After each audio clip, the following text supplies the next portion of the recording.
Welcome to Newshour. Germany's new leader, Friedrich Merz, has said it is a top priority for Germany to re-engage internationally. The incoming Chancellor also questioned the future of NATO and demanded Europe should quickly increase defence spending. All this came after the conservative CDU-CSU party won the German election with 28.6% of the vote. The far-right Alternative for Germany, AfD, came second with 20.8%. Let's look back on a hugely significant night in German politics.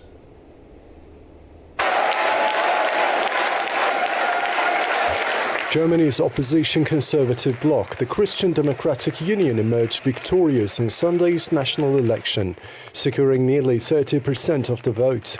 With this result, CDU leader Friedrich Merz is set to become Germany's next chancellor. Addressing supporters in Berlin, Merz pledged to form a stable and effective government.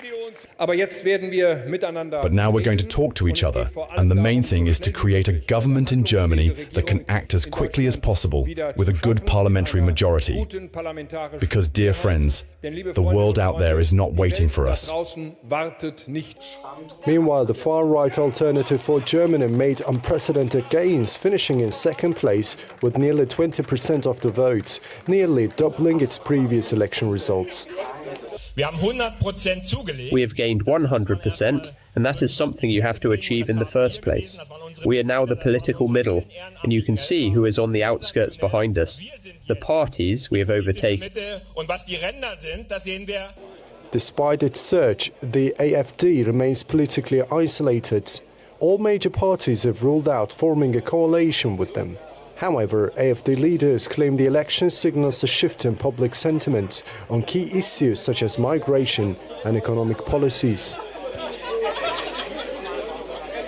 The issues are talking points about migration and the economy. These are the issues people want to have solved. What people voted for is a shift in the political direction of Germany. However, the election dealt a severe blow to Chancellor Olaf Scholz's Social Democratic Party, which suffered its worst results since World War II, earning only 16.2% of the vote. Defense Minister Boris Pistorius called the outcome catastrophic. As coalition negotiations begin, Germany faces a complex political landscape. The CDU, together with the Christian Social Union of Bavaria, will seek partners to secure a parliamentary majority. But divisions remain over key issues such as migration, economic policy, and Germany's role in Europe. The coming weeks will determine whether Merz can swiftly form a government, or if prolonged negotiations will delay Germany's next administration. Okay, let's go to Germany now and speak to Mr. Nils Kupter, partner for the international law firm Gowling WLG, based in Frankfurt. Mr. Kupter, thank you very much for joining us. Let's start by talking about Germany's place in the world. How do you think this election result is likely to impact German relationships with the EU, the UK, and also with the US?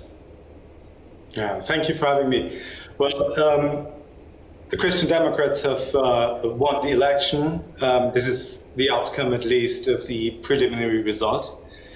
Friedrich Merz is the candidate for the new chancellor. He has strong transatlantic ties, actually. His experience on the board of BlackRock and as a lawyer at a US law firm has given him insight into working with the US. And many actually see that this can be useful in managing the changed dynamics with the US. And I think that is, that will really be a strong factor for how to deal with the US. I think we will also see stronger relationships within the EU, and Germany will still, of course, need the US and the Chinese market, and the new government will need to fight a clear agenda on how to reinforce these relationships and steer them into growth. And do you think that the rise of the centre-right, the rise of the far-right in Germany, do you think that makes a global trade war more likely?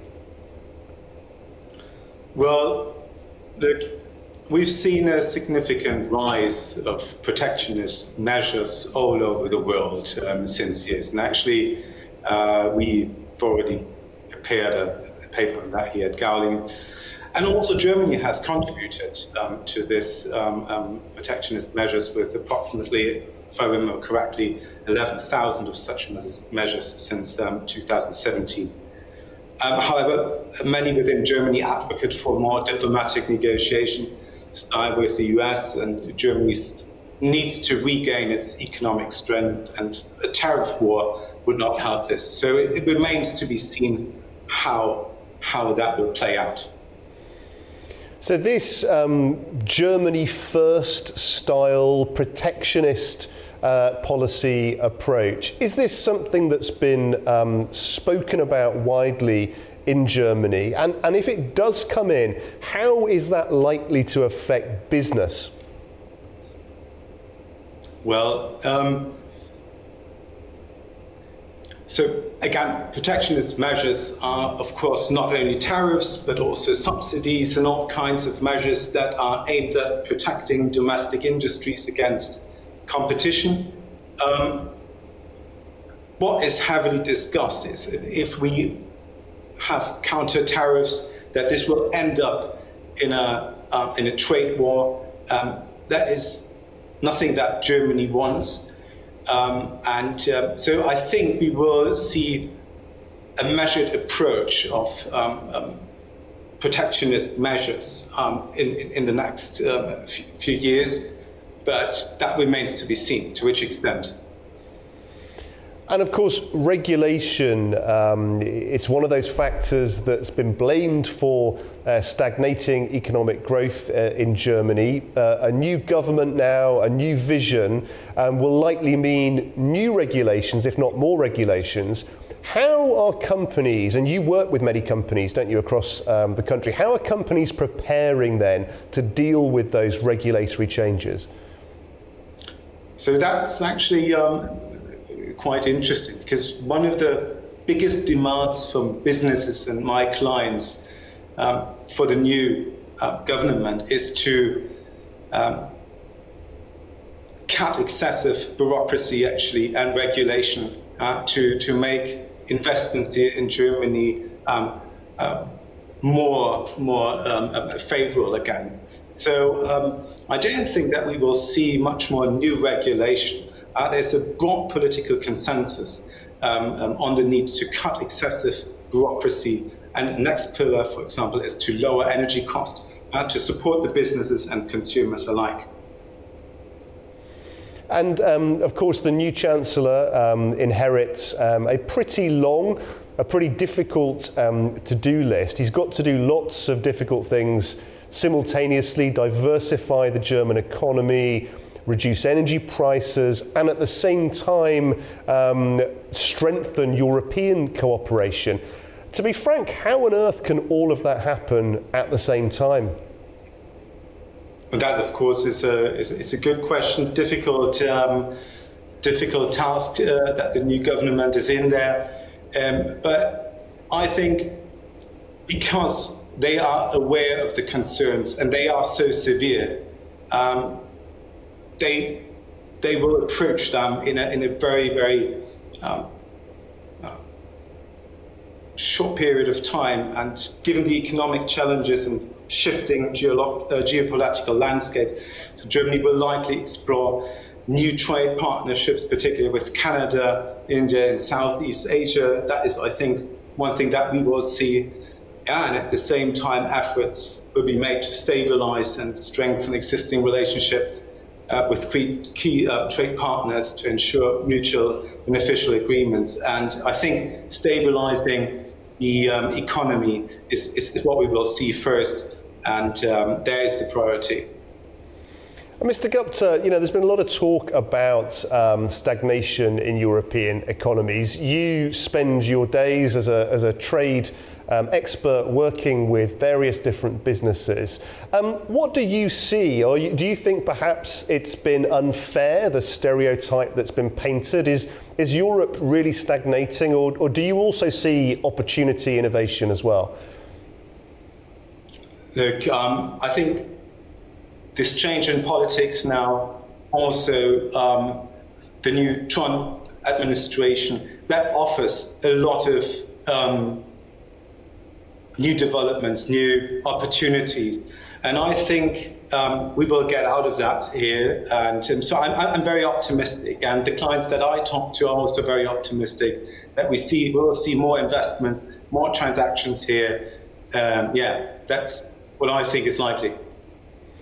And if you had to look at different sectors, different size or type of business, where is the hope coming from? Are there particular sectors which are looking strong, or is it more about bringing together entrepreneurs, smaller businesses, technologists with more established companies? I think there are a number of areas to be named, but I think at the top is really technology. I think that is the area that is growing the most. And but there are others obviously to name, but I think technology is absolutely key. And when it comes to trade tariffs, we've now, since the new Trump administration, got used to trade tariffs being a common term that we use to describe business environments. But can you foresee a time when actually this sort of protectionist approach might dissipate and there could be more multilateral cooperation? I wish I could, and I wish that the politicians could. I think, and I believe that politicians think this too. A constant dialogue, that is important. To be really willing also to sit down at a table and to have a negotiation. I think that is key, to really talk to each other and understand a bit that it's a give and take. A give and take. And Mr. Gupta, when you go into these boardrooms, you speak to these leaders, what's on their worry list? What sorts of things are they wrestling with that you and your colleagues can sort of get your sleeves rolled up and try and help them sort out? Yeah.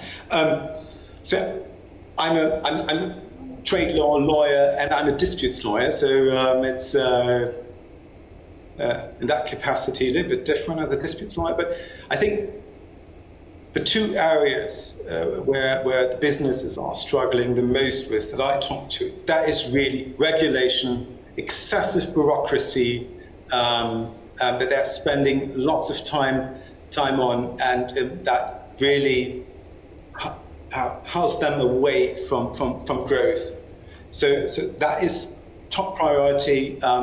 Also is on the top of every list from associations, industry associations, and their letters to the politics. And that's another key pillar. Too high energy prices, and that needs to be tackled. And how do companies go about getting rid of that bureaucracy? I mean, I think many would agree that of course too much bureaucracy can stifle innovation. But how do companies make a start on doing that? No, I think the start has to come from the politics and the new government, and only one area could be where, for example, you have EU regulations and where then the domestic regulator just went beyond actually what was required from the EU level. So that is where the demands from the business come from, that to start cutting exactly there where it's too excessive. That's very interesting then. So actually there is potential to overdo regulation, to go too far if your understanding of that regulation isn't sufficiently advanced, that actually the regulation itself isn't always the problem. Right, it's over-regulation. Yeah. And so when, in those situations, how do your teams work with those businesses to help them understand the regulatory environment better? Because it must be quite difficult. You've got EU regulation and all sorts of other regulatory environments to try and navigate, because of course increasingly companies are now completely global in their outlook. Yeah, the thing is that we of course have huge compliance teams, but also our clients, they have their own compliance teams, and they are staffing them more and more, and it's becoming really quite excessive actually. So it's compliance here, compliance there, compliance actually everywhere, and that is how we get in contact with them, of course, and how we have these conversations. But yeah, that's. And do you think, Mr. Gupta, that technology, AI perhaps, could possibly play a role in reducing some of that compliance burden? I think there is potential. Yeah, I do think so. I don't know about all the specifics and that AI can be capable of, but it's of course. Also, one of the main topics that we are currently discussing, how does AI affect us in practice group X, Y, Z, and of course it will also play a big role in compliance and regulatory.